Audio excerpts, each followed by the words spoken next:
So my third year in the league, first with the Chiefs, I walked down to practice, full pads, and coach, I don't know if he just had breakfast. I don't know what it was.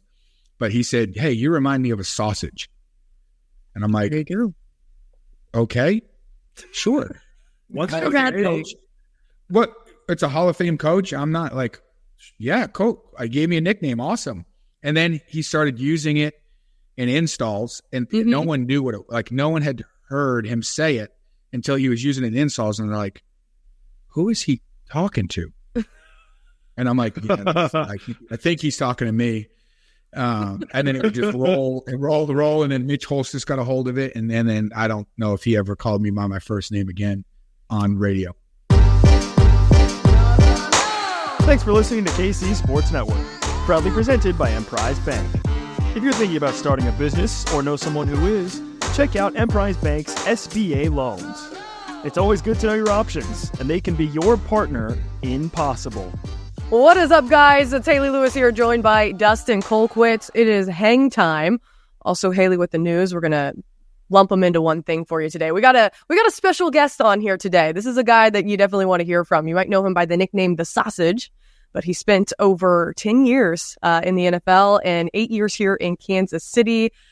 Super Bowl champ, too, as well. Dustin, I'll let you take this one away because we're going to hear not only a lot of camp stories, not only some insight on the kind of coach that head coach Andy Reid is, not only more about the fullback position now that we're seeing Carson Steele kind of play around with, but apparently Dustin is quite the prankster. We're going to hear about the infamous Dustin Colquitt and his camp stories and how he liked to torture all the newbies coming in for Kansas City.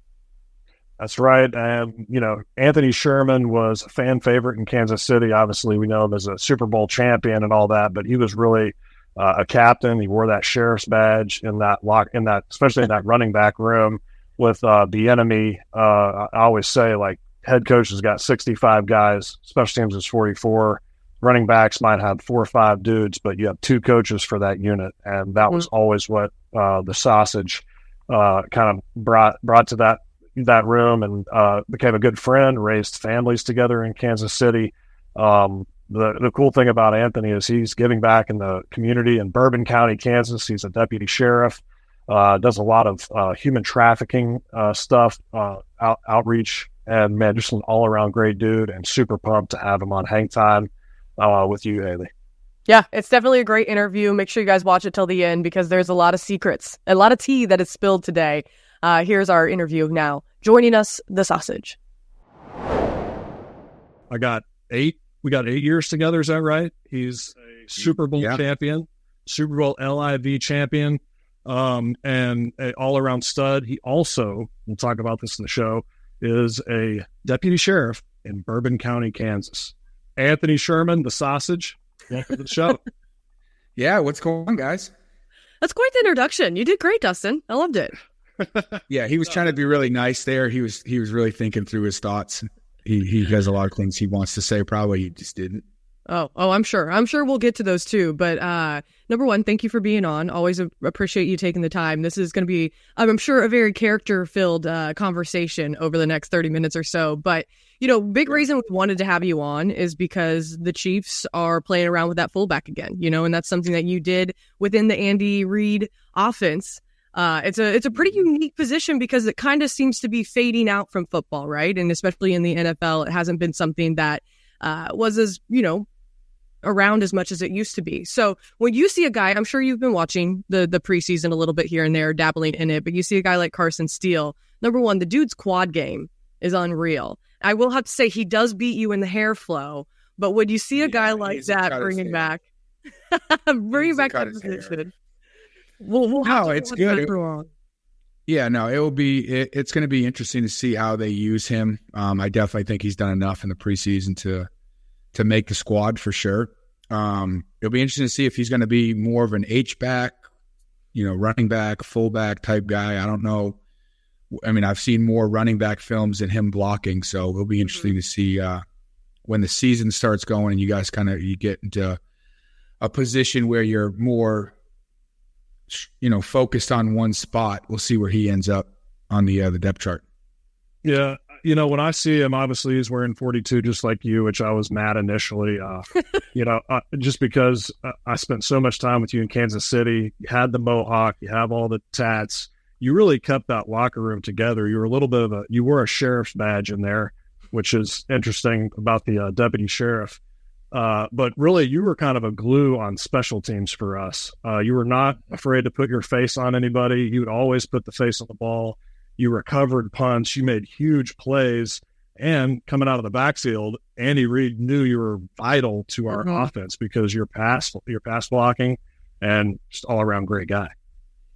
Yeah, thank you, Dustin. I appreciate that. No, I mean, I didn't get to watch too much. I didn't watch too much the preseason just because of the 38th spot or something, and I got YouTube TV and I don't get it. But I watched a bunch of the highlights, and I didn't see many special teams plays just because I didn't see him out there when I was watching the highlights. But he's going to have to be, if he wants to contribute and be someone that's relied on, he's going to have to be able to be a demon on special teams. I mean, they're not going to keep 3-4 running backs if he's not going to be able to play special teams. Those guys, the third, fourth guy has to be able to be active and contribute on special teams for him to make an impact. Yeah, he had a 29-yard punt. Go ahead, Hayley, because I want to hear what you have to say, because I know we both have watched it. I'm interested. No. I was going to fill in on the same part just about special teams, and Dustin, this is no knock on you, but a lot of times this is the unit that kind of gets forgotten about, and a lot of people think, they got to make the 53-man roster. Where are they going to make it? Where are they going to make it? A key contributor can be on special teams, and that's such a vital part of making a player so versatile and well-rounded, especially, in the NFL.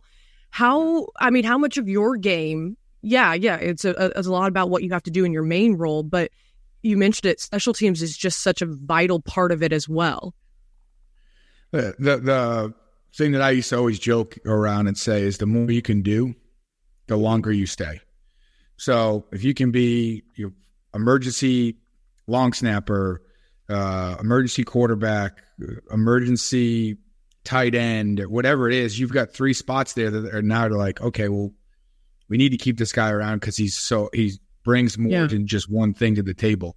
Special teams, I mean, it's one of those things where it can completely change a game. Dustin, he was great at kicking that ball into 20 and changing field positions for so many years.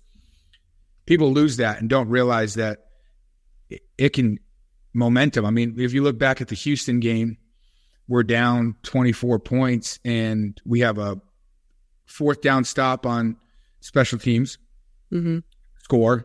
We have a fumble recovery on kickoff, I think after a touchdown, we score. And then that's just a momentum change completely right there off of just 2 special teams plays alone. And then you saw Harrison last year just kick lights out all year. Didn't matter where he was. It's huge. So the younger guys used to always tell, like, I know Dustin used to do the same thing, but like, you can make it in the league, special teams. New England's done it for years. I don't know if they're going to do it anymore, but they had 3 or 4 guys that solely played special teams. Like that was all their job was. They might have been a backup, about 4th, 5th, 6th string guy there, but their job was a special teams ace. Yeah, you got Slater. They played a lot of years in the NFL for playing just special teams.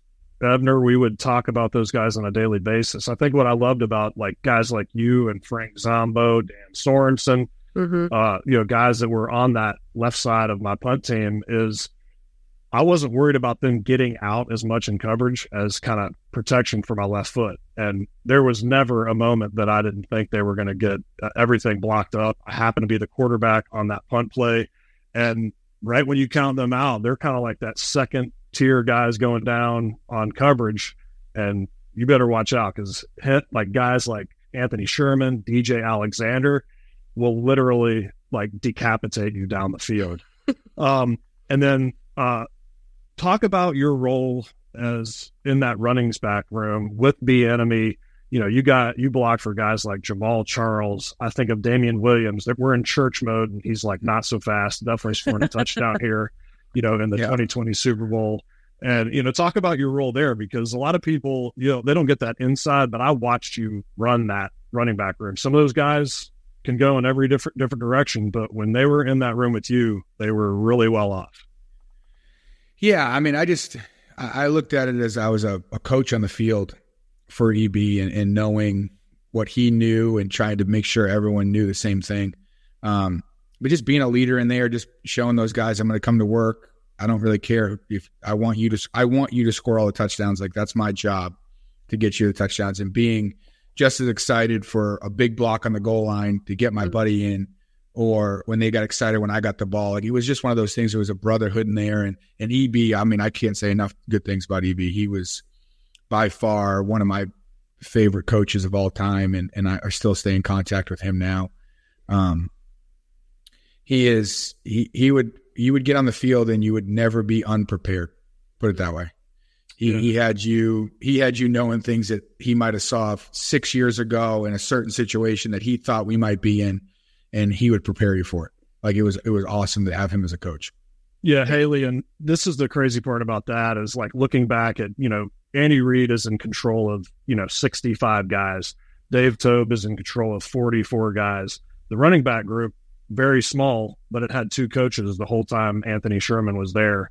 And that's what I loved about, watching him. And when you get to be a good friend on that level, we hunted together. We raised kids together. We had Bible studies that swapped back and forth. We raised families together.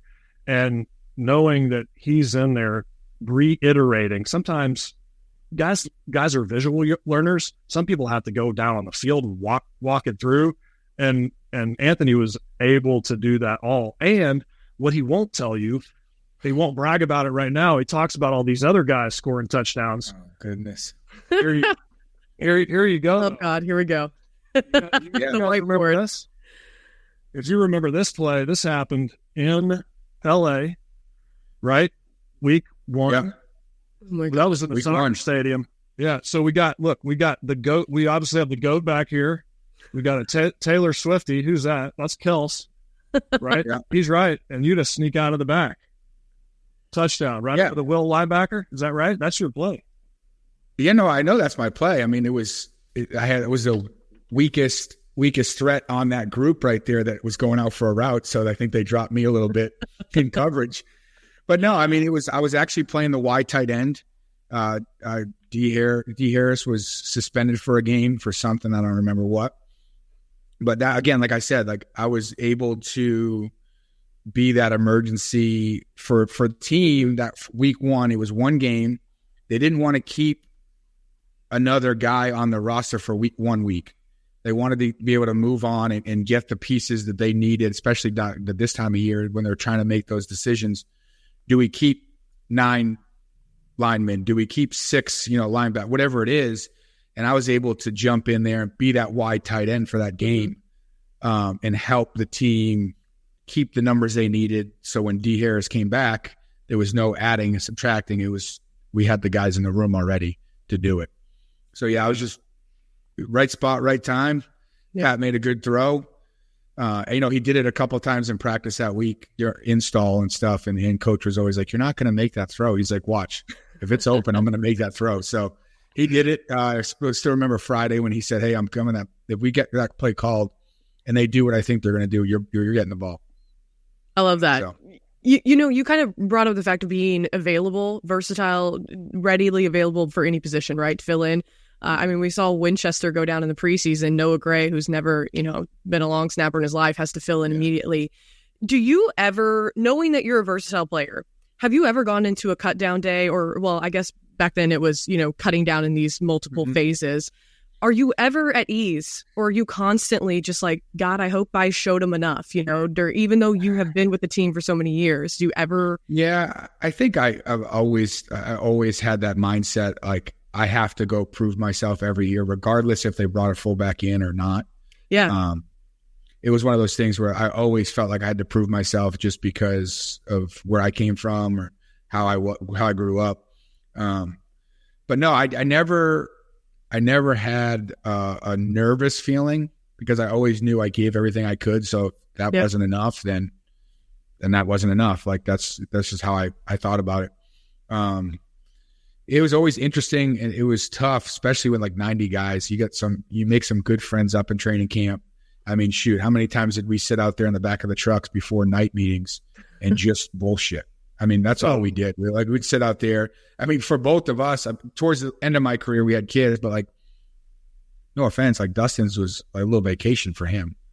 I mean, he didn't have any kid responsibility. I mean, be honest, like you have no kid. Like, yes, you're up at training camp. It's hard. It stinks. Like you're away from your family. But like for guys with kids, it's like, well, I don't have to worry about waking up like to a kid, big, crying, sick kid. I don't have to worry about changing diapers. I get to hang out with my buddies all day. I get 3 hot meals a day.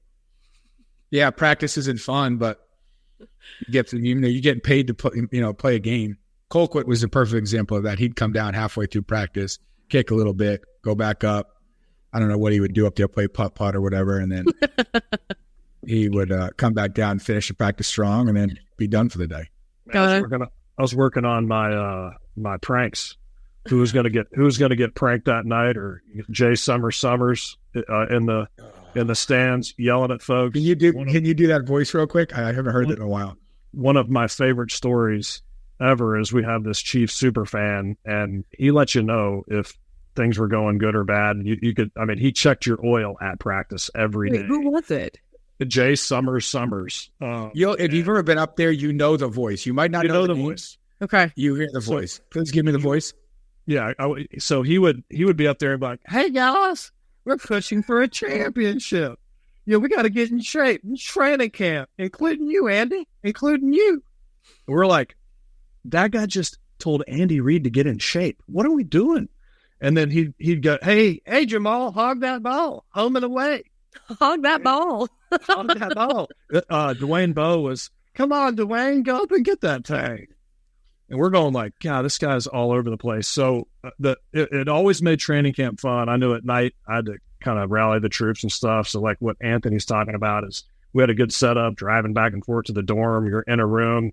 We'd have people up to the room like nightly, the meals together.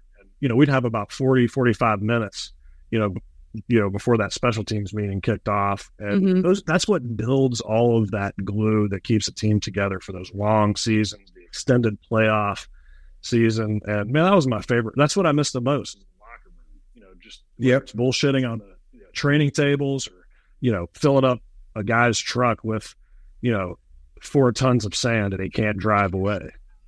Oh goodness. I remember that. I remember all this. Not to me. That wasn't to me. That was Frank's rent-a-truck. No. Oh yeah. And the worst part is if you guys are going to get closer through this show, Dustin, you'll know it's Dustin doing the prank. He will never, ever admit to it. You'll know 100% it's him. He will lie, and never admit to doing the prank. And you could have video evidence, and he'll some way talk himself out of it was him. Okay, so commit a murder with Dustin, because he will not let you take the fall.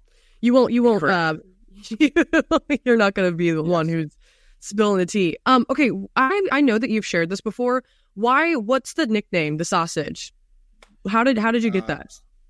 So my 3rd year in the league, first with the Chiefs, I walked down to practice, full pads, and coach, I don't know if he just had breakfast. I don't know what it was. But he said, "Hey, you remind me of a sausage." And I'm like, there you go. Okay, sure. What's What? It's a Hall of Fame coach. I'm not like, yeah, coach. I gave me a nickname. Awesome. And then he started using it in installs, and no one knew what it, like no one had heard him say it until he was using it in installs, and they're like, "Who is he talking to?" And I'm like, yeah, I think he's talking to me. And then it would just roll, and then Mitch Holst just got a hold of it, and then I don't know if he ever called me by my first name again on radio or text, or anywhere. So now to the point where, like, if I have to sign an autograph, I have to put this sausage on it. Like, that's the sausage spike. That's the sausage spike right there. No, that wasn't the play. He said after that play, he said the sausage with hands. Sausage with hands, which sausage had. Oh yeah, you can go back and look at it. Oh, it's so good. I mean, hey, but if you're recognized by coach, like, you got to take it. Well, yeah. 3rd year in the league, just getting to the Chiefs, first training camp, nervous, making sure I'm making the team. Like, Gave me a nickname. I guess that's a good thing. I'm rolling with it. Does anyone still call, like, what about the sheriff's department? Do they call you Sausage, or No, get to actually have Anthony as your first name? No, Anthony's my first name. Yeah, it's not Sausage. Translate over to the law.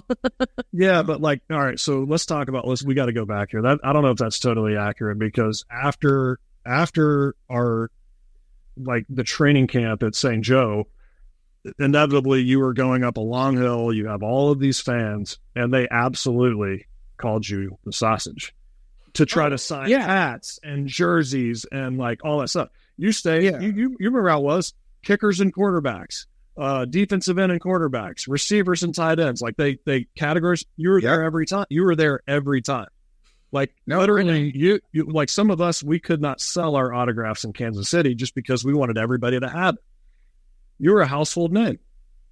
Yeah, thank you. I appreciate that. Yeah, I'm glad. I remember. I still remember when you would come down to warm up and then get the golf cart ride back up the hill to the indoor and sit there for hour and a half, 2 hours, come back down on the golf cart, practice first 25 minutes, and then be done with practice.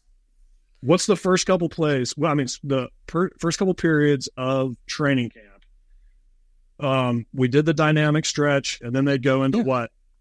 They would go to what Andy would turn his back and start walking up the field, and we'd sprint over behind the porta potty, get in the golf cart, and drive up and then he would turn around like clockwork. We were looking in the back, like, did it perfect. Like, nobody saw us. Yeah. And then I started yelling, screaming across the field, going into individual, to make sure that everyone knew you were leaving. It was the worst too, Hayley. And like, literally, coast is clear, and Anthony would be down there watching us, yelling, "See you guys in a little while. Where are you going, Dustin? Where are you going, Winchester? Bye, kickers. Bye." Sounds like you guys had it made. So, but you, Harrison, and Winchester just get to ride off in the sunset. Yeah, they have a nice little setup there. Putt there. They hung out. They used the foam roller a little bit. They'd hang out in the AC for 2 hours and then come down for 25 minutes. That's you won some chipping contests. Don't act like you're not guilty. I was awful. I might mess it up or kick it or something like that, but I never partaked. You guys talk so much about camp, and so do other players. It always baffles me that other NFL teams, there's only like 8 NFL teams that still go away for camp. And you hear about all the chemistry and stuff that you guys get to build up there. And you see the Chiefs be so successful, and you gotta wonder, as an NFL franchise, doesn't it come down to building that camaraderie before the season starts? I'm baffled that other teams don't do it. 100%. I mean, there's, like I said, like when we had that 1 year with COVID that we stayed at home, and it wasn't the same just because it was so condensed. Practice was only so long, and then you were out of the building, driving home, which was nice to sleep in your own bed, but like, you didn't have that, hour after dinner where you would just like mess around or get in the cold tubs. I mean, how many times did we sit in the cold tub for 30 minutes, Colquitt, in that big pool outside that they have? Probably didn't need to get in the cold, but it was just our time to hang out, decompress from the day, knowing we only had dinner and night meetings. It was like the day was kind of over and physically over for us. Mm-hmm. Mentally it wasn't, but like physically it was over, and like just getting in the cold tub and we would swim around as a middle. We'd always talk about like, what do you think a normal person's doing at like 5:30? We talk about slow pitch softball or going home, driving home from work. But those are the times that I look back and that's what we miss. That's what I miss the most is the hanging out with the guys. I worked. Yeah. I miss that too. And the way Andy structures training camp with the run test, everybody makes it. Those first, like... Not anymore, Dustin. You hear about that? I heard about that. No more run test? They switched it up. Yeah. There's a run test, but it's like... Not the same. Half passers, and then you don't practice later that day. You're done for the day. What did you guys go through? 15. Oh, Jesus. I would drive you before. Never had an issue with it. Never once missed a test. Never had, like, I was so nervous because I was like, what if I miss? What if? Yeah. I was drive you before, run it, and then like 3 hours later, you're back on the field for practice. Will you guys explain to people who don't know what that means? What are half gassers? It's down and back on the width of the field. Right. And you have a certain time. Yeah. And then you have to keep going, just like kind of the pacer test like we used to do, except for way harder. Yeah. So it's that pacer test. Isn't that pretty hard? I mean, it's pretty hard. I was dry even after that.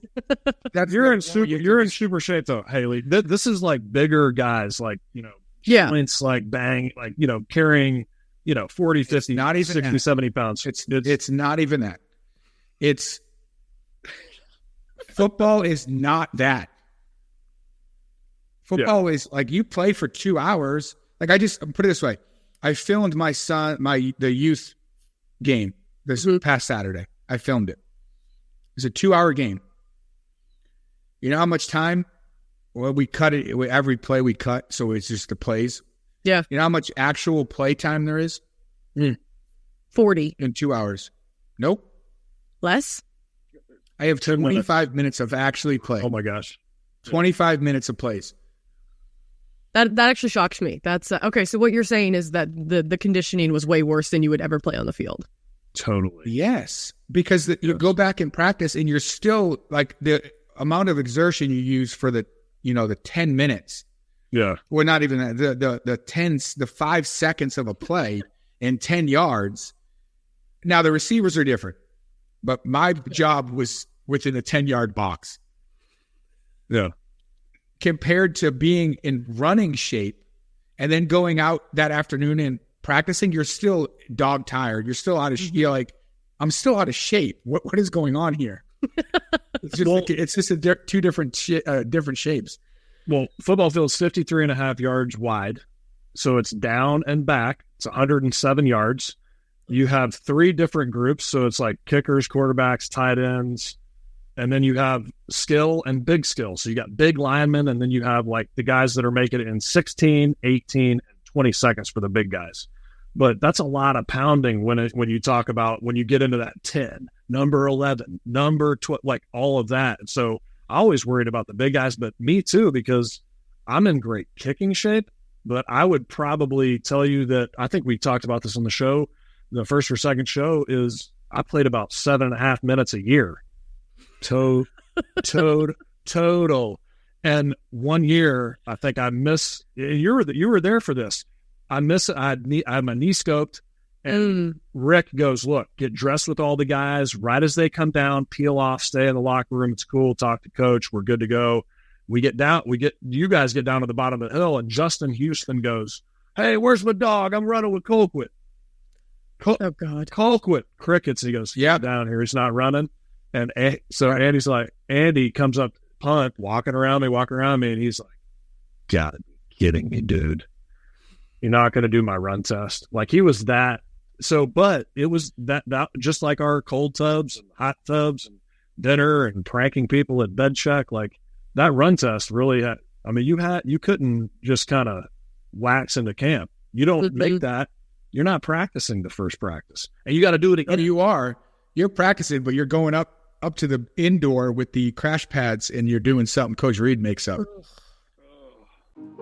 We appreciate you supporting KC Sports Network by listening to our podcast. You have helped us become the highest-ranked Chiefs podcast network in 2022 and 2023. And don't forget about our daily Substack newsletter, the best written analysis you can find on the Chiefs straight to your inbox every day. kcsn.substack.com. See, Coach Reid, he always like shocks me because when we talk to him, and I know it's obviously a little bit different, he's just, and he is to you guys too, very even-keeled, right? Man of few words. Yep. I can't, but yet he puts the fear of God in you. I remember one time at practice, I leaned against the fence while we were watching practice. I did, yeah, we can't do that. He came over and let us know real quick, and I was like, oh my God, Coach Reid told him I got in trouble. Like, I can't imagine getting in trouble with Coach Reid. That sounds terrifying. It's like a dad. He's like a dad. It's like you don't want to disappoint him. You don't want to disappoint him. Exactly. It's like he can get, he might get mad at you or whatever, but if you think you disappointed him, you're like devastated. You're like, yeah. Oh, I let him down. But like, it wasn't leaning on the, like, but I used to, and Colquitt used to do the same thing. Like, I used to bust him with his own rules. Like, we had, wait, what? He doesn't like like younger kids on the practice field because they may not be paying attention. There's grown men going 1,000 miles an hour and hitting, like, who knows, like they could get rolled up, they could get hurt. Well, he doesn't like, so I haven't been to training camp. I didn't go to training camp. My kids want to go to training camp, but I'm like, I don't want to go, sit in the like family area. I want to go like out and be behind a drill and watch it. Well, I know my kids want to go. So I'm like, you can't go because you're too young and Coach Reid doesn't like kids. So I understand that. Down around the field. Well, there's certain people that have a little bit more sway. I'm not going to say names, Colquitt, but that can have their kids around the field. So I'd be like, Coach, there's kids, Coach. And he's like, yeah, I know. Nothing I can do. But like, I'd always like try to like mess around with him. Or like a guy with the wrong socks. Be like, Coach, you see his socks? He's like, yeah, I saw him. I said, look, he's got the wrong ones on. Oh, come on. You want me to say some? So yeah, it was one of those things we used to, mess around. Colquitt, stir the pot, like, stir it up, and keep him having fun. Well, he's worried about scoring points.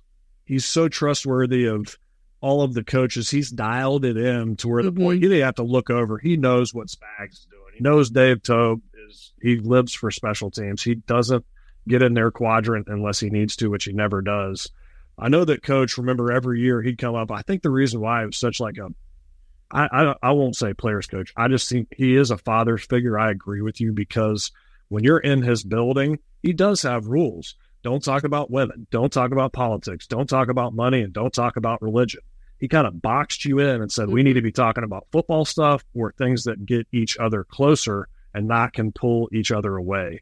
And that's why Andy, I think, has been so successful in two historic franchises for two great families is because he wanted us to talk about commonalities and nothing that would divide us. Yeah.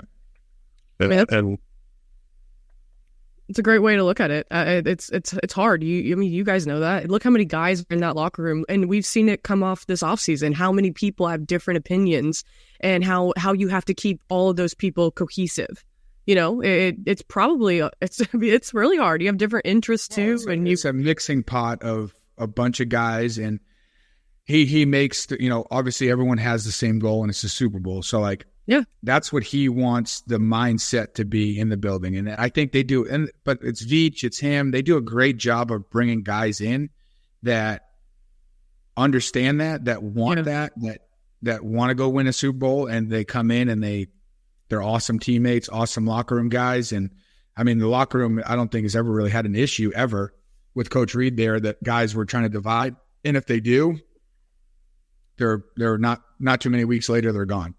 The amazing thing to me is how they go after guys. Their tentacles are everywhere, not only in the draft, but also to other teams that don't know how to make this puzzle piece work. And I say that because we really kind of got you. Actually, Javi Arenas was a good friend of mine and a great punt returner out of Alabama. And I remember when they made this trade, and so I started looking. I was like, "Who is this guy?" I mean, if he's a fullback and he's got to be a special teams player, in this offense. And this is, so I'm studying, and I think he's your 136th pick, third round, 136th, fifth pick, yeah, or sixth round pick.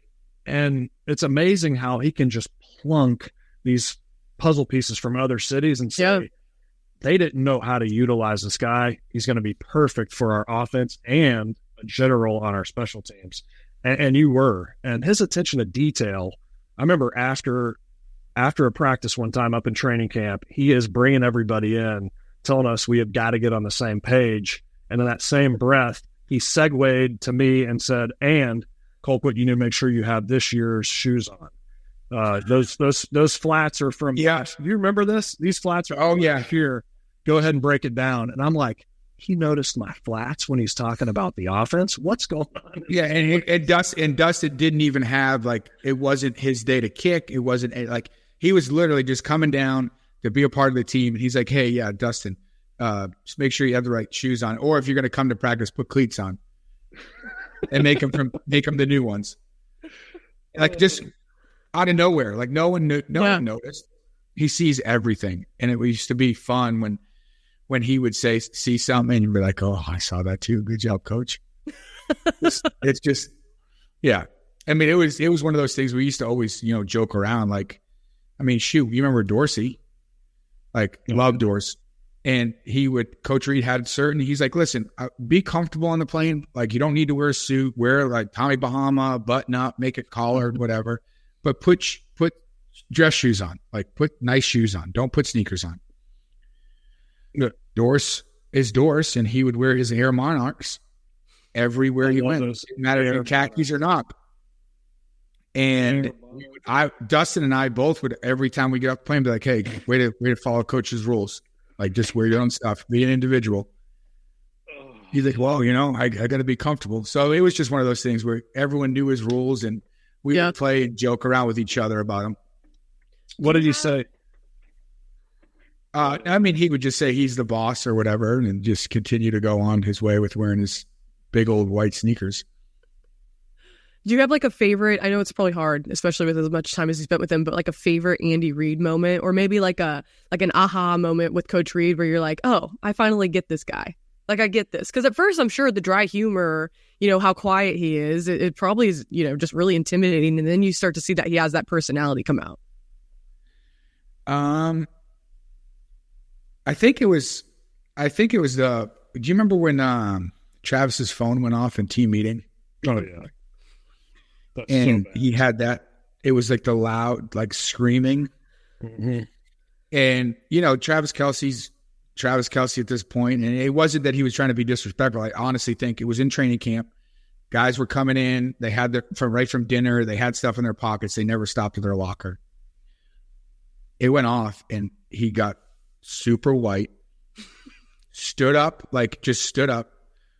went out to the hallway, threw his phone down the hall, and it's a loud, like, scream. I don't even know what kind of ringtone it is. It's the wildest thing. Oh, my God. And Coach, and everyone's like, oh, shit.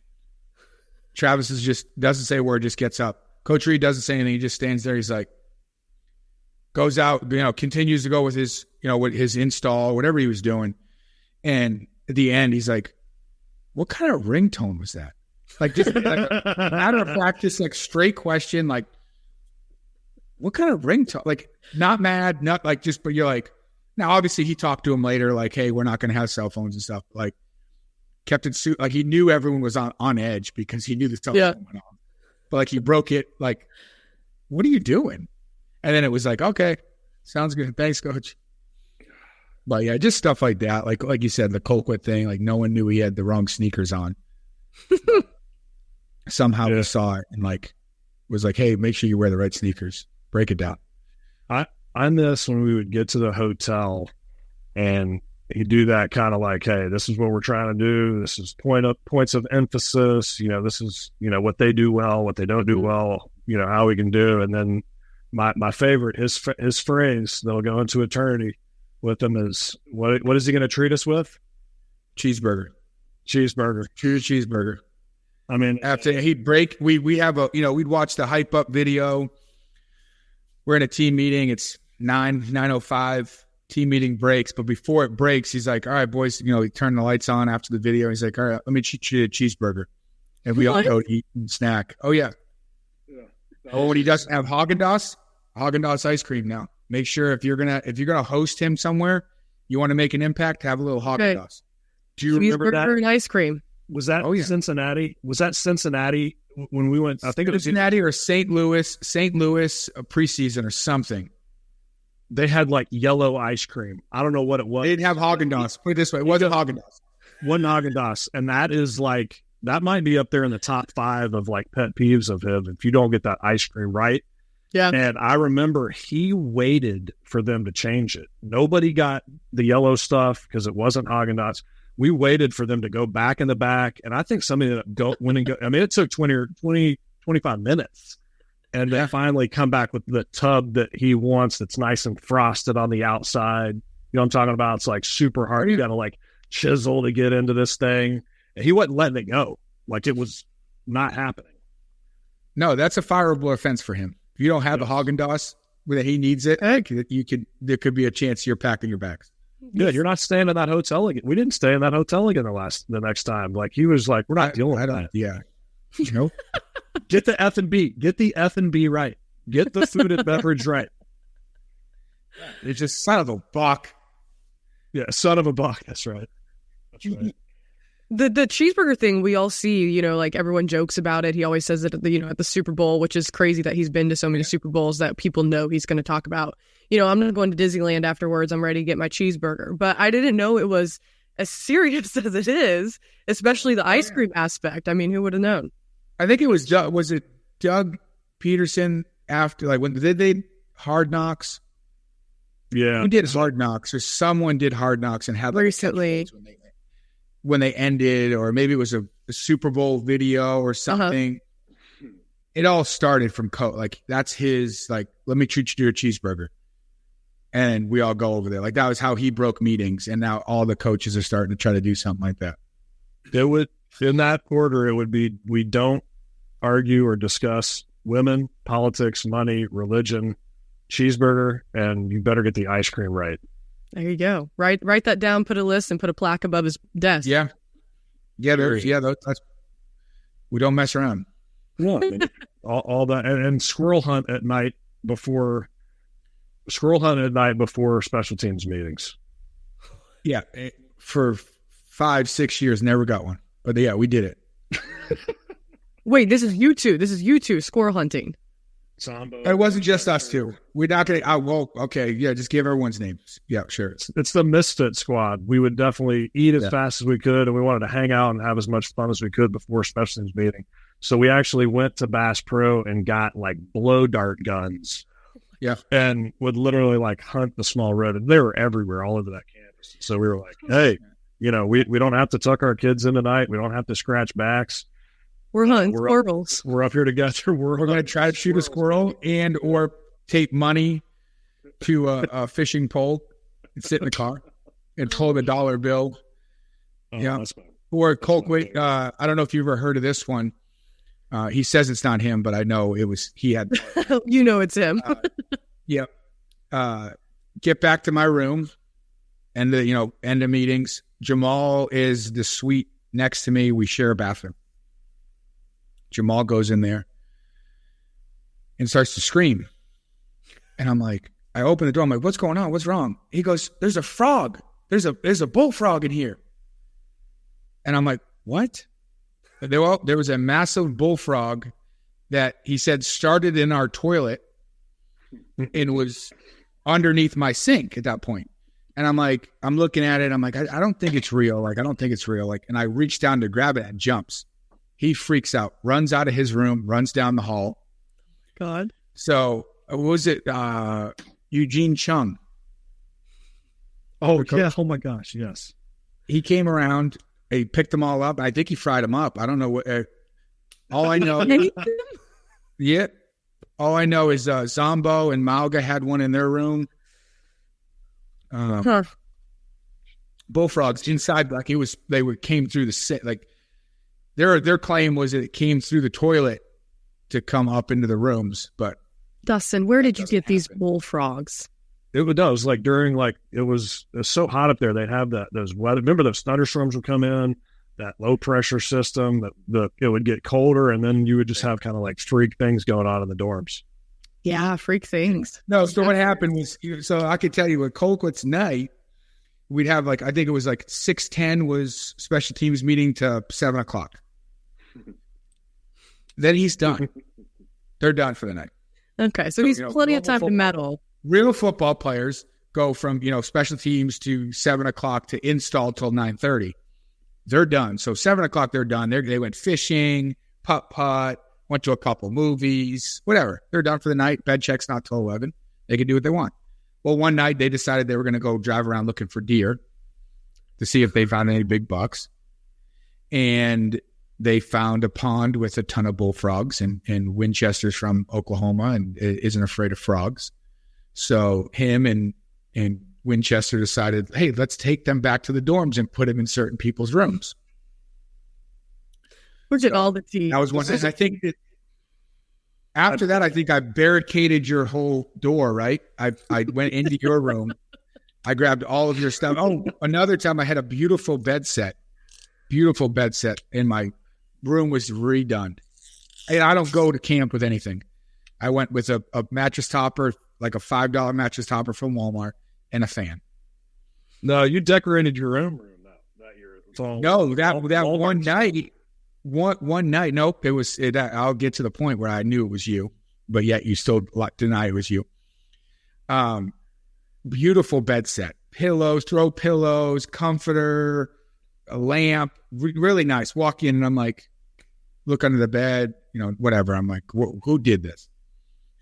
So I start taking the stuff down, and underneath my bed, there's a plastic, container where all this stuff came from. Dustin forgets this to realize that the front of the topper says Colquitt's RV pack. So it's from his RV. Dang it. But he redid my whole room. I walk in and this thing is like, it's got like some air freshener. It's beautiful. Throw a pillow, everything's nice. But underneath in the container, it says, Colquitt's RV. Wow. So you outed yourself. Throwing stuff in the hallway. I just wanted to go to bed. That's all I wanted to do. It was 9:30 at night. We had practice in the morning. I just wanted to go to sleep, and I have to redo my room. I wanted to make sure the guy that was protecting my left leg had a good night's sleep and a pretty night's sleep. Like that was. Yeah, I appreciate that. Thank you. I forgot about the Tupperware container.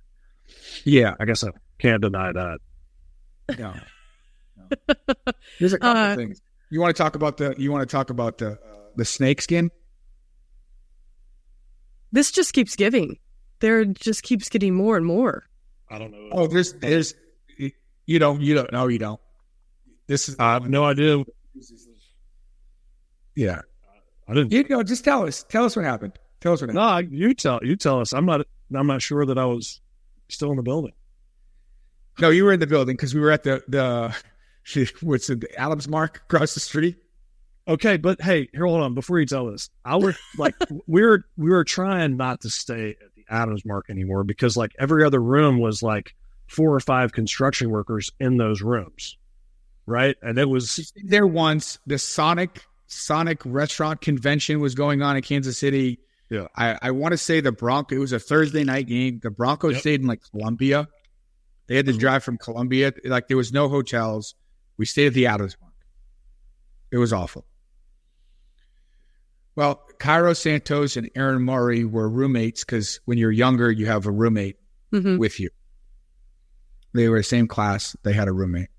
So some point they like freak out and like come to we just found a snake skin in our room. Like, so now everyone's like, wait, they thought like they were looking in the panels. They were looking under their bed. There was a snake skin in their room. And they freaked out. I don't think either one of them slept because they were so worried that the snake was going to like come out of the rafters or whatever it was. And it wasn't a small snake skin. Well, they don't realize is we all knew Colquitt went down to his property earlier that day to grab some things from whatever he was doing. And he found the snake skin. Brought it with him to the Adams Mark and put it in their room. I mean, it almost turned to the point where they were going to like shut down the hotel because they found a snake skin. Oh, I just talked to Brian Schaefer, Dirk Tate, like all those guys. And I remember like it got to Andy, like they're like, is this for real? And I was like, yeah, I mean, I don't know what's going on. I feel bad. That was kind of like you got to double down at that point.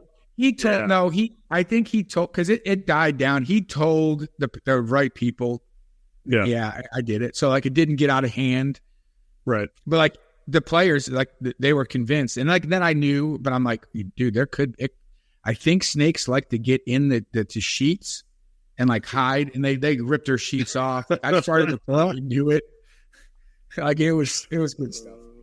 Yeah. So you'll deny. Well, if anyone has a bad game, we now know it's because they didn't sleep because of a prank that you pulled. Yeah. I think I might have been the only one before a game. Yeah, that's big, gutsy. Big training camp guy. A lot of stories, probably not for the network, The internet. No, it's good for the internet. It's good for the internet, just not the network and the brand that YouTube want to have. Very true.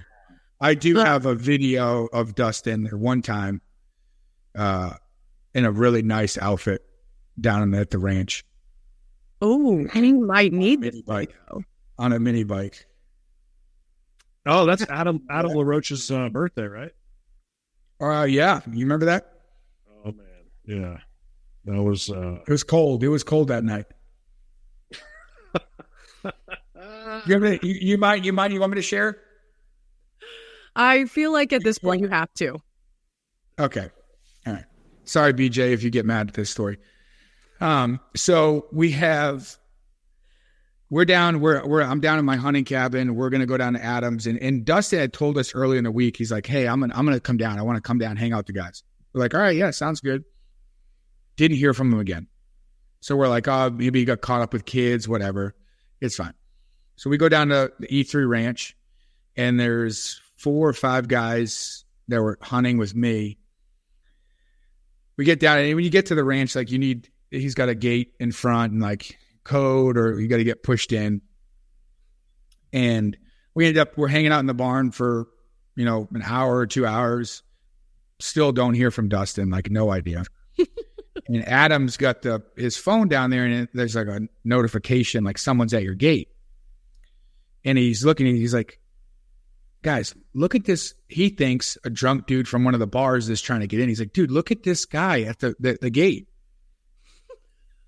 He's got a wig. He's got a winter hat. It's 20 degrees outside. And this guy has a nice leather jacket, but you can't see anything else. So he's like, I'm not letting him in. Well, Adam's wife, Jen, thinks it's someone from our group trying to get in. So she opens the gate. Yeah. Here comes Dustin. We have no idea. He comes in. The side door of the barn swings open. Here comes a Coleman mini bike with a dude in a leather jacket, a G-string, and a wig. Wow. And he's doing donuts on his basketball court. All sport court. All sport court. To the point where we're like, and I saw the picture, and I'm like, that looks like Dustin, but he hasn't said anything, and I have no idea. I'm not going to say anything at that point. I'm like, leave it alone. To the point where Dustin's like, well, no, it's me. Hold on. And mind you, we would think he would, go back to, well, he parked his Sprinter van a mile down the road, drove his mini bike to the gate. No one could see the mini bike. It's 20 degrees outside. He hangs out, doesn't have any clothes. He hangs out like that all night. Another 3-4 hours, he hangs out in that outfit the rest of the night. It has no shame, which is impressive. I mean, it just goes to show, hey, just how comfortable you are around your teammates, right? Yep. That's how I'm going to wrap it into this conversation. Yeah. I wanted visual, Sherm, but I think I'm good now. Yeah, you don't need that. Yeah, you don't need that. At first, I was like, "You got to give us the video," and now I just, I think for the network's sake, for my own eyes' sake, I think we're all good on that one. Yeah. Sherm, you've been awesome. We appreciate you coming on. We'll probably wrap it up with this, and Dustin, you can jump in on this last question too. I asked you, your favorite memory with Coach Reid, but it's hard after as long as you were in the league, and it's hard, especially with a team like, the Super Bowl champs that the Chiefs are right now, to maybe give us just the favorite thing you took away from being a Chief. But if you could sum it up, what was the best thing you learned from this franchise, or the best thing you took away from being a Chief? One, the friends that I'll have for the rest of my life, for starters. And then just being on that field and actually embracing Coach after winning that Super Bowl was a moment that I'll never forget. Yeah, I mean, that was such a special moment because, he really saw all those puzzle pieces that he had been stacking and bringing together and seeing how they would work year after year. And the favorite part of everything that we can talk about today is always going to be the locker room and just the daily grind of driving, out south from Kansas into Missouri and going to work every day from a great franchise that literally Clark kind of took over for in 2006, made a huge decision to go a different way. He brought Mark Donovan in a couple years earlier than Andy Reid, and the rest is just kind of history. Getting guys like you, these very important puzzle pieces to what eventually became a Super Bowl championship, and now turned into a dynasty. Yeah, it's fun to be a part of Kansas City and be here and watching those guys go to work every day. Thanks for listening to KC Sports Network. Make sure you download our new app. Find it on the App Store or Google Play. Just search KC Sports Network. Entertain, educate, inform. KC Sports Network. Okay, that has to be one of my probably favorite interviews we have done so far. I know we've only had a few, but just getting to hear all of the things that happen at training camp, obviously through the media, we know you guys are up there having fun, but to actually be able to hear the stuff that you guys get to do, I mean, it's intangible to be able to have that time together. Yeah, and I think you mentioned during the show, too, that like only 8 teams go away now from training camp, and that is such a pivotal time period for everybody to get out of their comfort zones. You're back in college dorms again in the middle of, Missouri. And we loved it just because you get to know your teammates really, really well, because there's only one thing going on up there in training camp, and that's foosball. I mean, it is football heavy. You got the meetings, you got the guys, and that's it. You're FaceTiming, with wives and kids and significant others. But for the most part, that's all we got. And so everything surrounded him on spending a lot of time in the meeting hall, the cold tub, and it was fun catching up with the sausage and just I think I'd forgotten, half of those pranks and stuff we pulled. But I remember that got even us closer with the coaches, because a lot of the coaches and stuff, they would do bed check at night. And so you got to know them pretty close if you come in the room. Yeah. Well, also, just cool to hear the kind of humor that Andy Reid has, right? And just how dry of a guy he is, but he has like these one-liners that just come out and set people off. Oh, you'll remember him for the rest of your life. And, that was a cool thing I noticed when, Andy Reid and crew came in from Philly, obviously Mark Donovan the year or two before. And the way that they involved the wives in the wives group, and Tavia Hunt, and just from top to bottom, you feel welcome. There is a dry sense of humor. He is very adamant about just talking about stuff that brings us together, not that would divide us. And it's just a special time. And Coach was for you. When you're in those meeting rooms, he's talking about players that he's had that he keeps in touch with. There's not conversations of, I wish I would have kept in touch with this guy or that. Yeah. I'm so glad that I do, and that's what the best thing about Andy Reid and company is.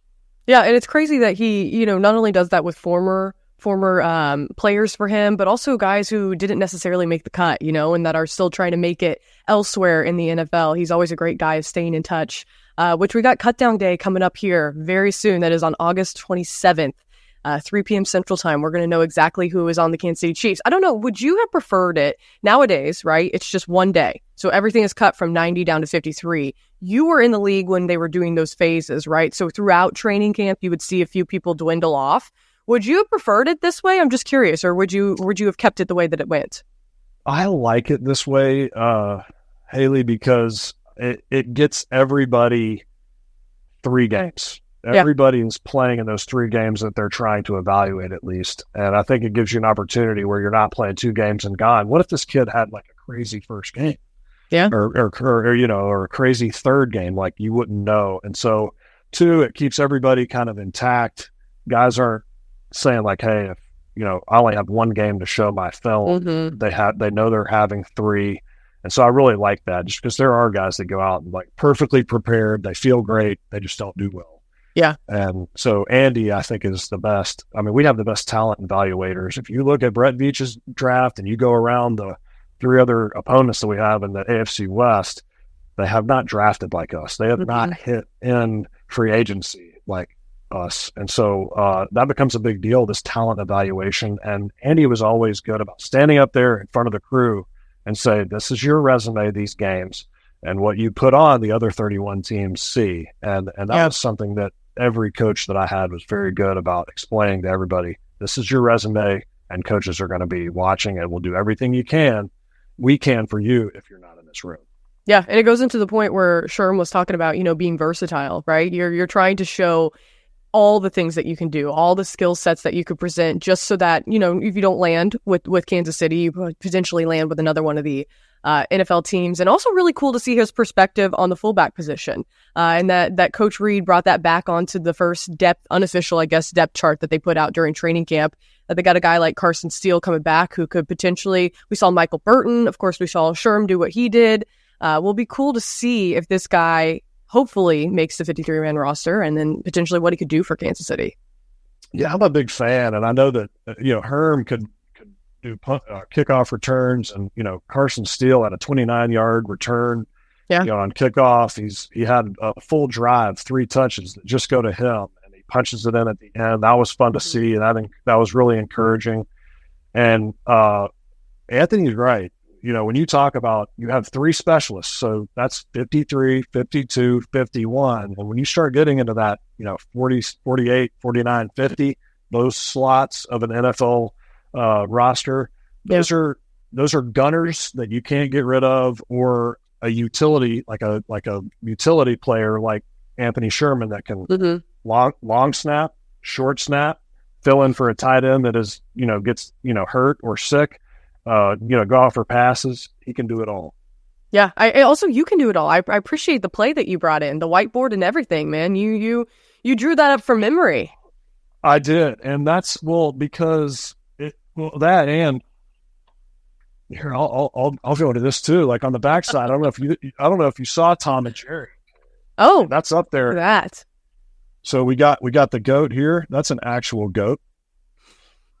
We got who's this? This is Kels. This is number 87, but it's a heart. All the Swifties know why. But pretty fun to see the Chiefs get their 3rd Super Bowl ring in almost as many seasons. Yeah. And putting that embedded in the Super Bowl ring forever. Love that. Look at that. Just a true artist, Dustin. Who knew? Who knew you had this other skill set? That's the only whiteboard art we can share. Ask Anthony. Always a fun one. Well, Dustin, I appreciate you having him on, because this is a fun way to, see the behind the scenes, the perspective that we don't necessarily get. Also to hear all the stories and the craziness that you guys did. But it sounds like all in all together, it brought you guys together as a team and as a locker room. I loved when you shared Coach Reid, said like these topics of conversation are off. We're not talking about these. We're sticking to football. So hopefully we see the locker room continue that trend, and we'll see if things pan out this season. Kansas City getting to hoist up that Lombardi again. I think they'll do it. They got a good chance as any. I mean, when you think about this opportunity to go back to back, that doesn't happen very often. I can count on 2. I mean, it's like New England and maybe the Cowboys, and then the Steelers. Like the Steelers have 2 back to back, and then the 3rd year of both of those, 74, 75, 76. Not so pretty with the Steelers. And then you have the 78, 79, 80, not too pretty with the Steelers. The thing that I see moving forward, though, is, man, it seems like Kansas City is just reloading talent, getting guys in spots, in the draft, and being able to compete. They're not only competing, they're winning every game that they know how to, and they're not making stupid mistakes. If you look back at that Baltimore game, you see receivers making big plays down the field, doing stupid things, 15-yard penalties, stretching balls out in the end zone, getting knocked away. Yeah. Kansas City, Andy Reid's Kansas City Chiefs do not do that. Yeah, it's pretty special to see, and it's special to see what they've been able to build. And these are the pivotal years. You mentioned it with the Steelers. This is the year where Kansas City proves that this is not just a few-time thing. I can't even say a one-time thing, but a few-time thing, and prove that this actually could be a dynastic run. So, Dustin, I'll wrap it up with that. Appreciate you guys listening in to another episode. We will be back next week again. We'll have another special guest I'm sure that Dustin will be bringing on. But as always, for Hayley and Dustin, we will see you guys next time.